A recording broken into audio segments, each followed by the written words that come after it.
Lähdin magneettikalastamaan yhdessä Amerikan vaarallisimmista kanavista etsimässä kadonneita murha-aseita. Tämä kanava on ollut täällä 1700-luvulta lähtien. Katsotaanpa, millaista tavaraa voimme löytää. Ja ensimmäinen löytöni oli ilmeisesti itse maa. Se on magneettinen. Sain maata ylös, mutta valitettavasti se ei ollutkaan itse maa, vaan metallilevy ruohon alla. Se oli vanha ratapölkky viereiseltä rautatieltä, mutta silti todella siisti. Ensimmäinen löytö. Kun heitimme ensimmäisen oikean heiton kanavaan, tartuimme heti johonkin. Luulimme, että se oli aseen piippu, mutta se olikin jonkinlainen outo rautaputki, luultavasti ostoskärrystä. Mutta päätimme keskittyä ja yrittää löytää jotain siistiä, kuten murha-aseen.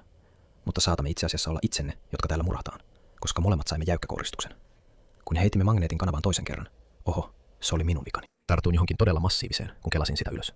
Ystäväni kanssa olimme aivan järkyttyneitä, koska kun nostimme magneetin ylös, näimme, että sen päässä oli valtava tynnyri. Se painoi helposti 45 kiloa ja oli täynnä jonkinlaista nestettä. Mutta hitaasti ja varmasti saimme sen vedestä ylös, veto kerrallaan. Se, minkä eteen olimme nähneet niin paljon vaivaa saadaksemme sen vedestä, olikin 1940-luvulta peräisin oleva maitotonkka.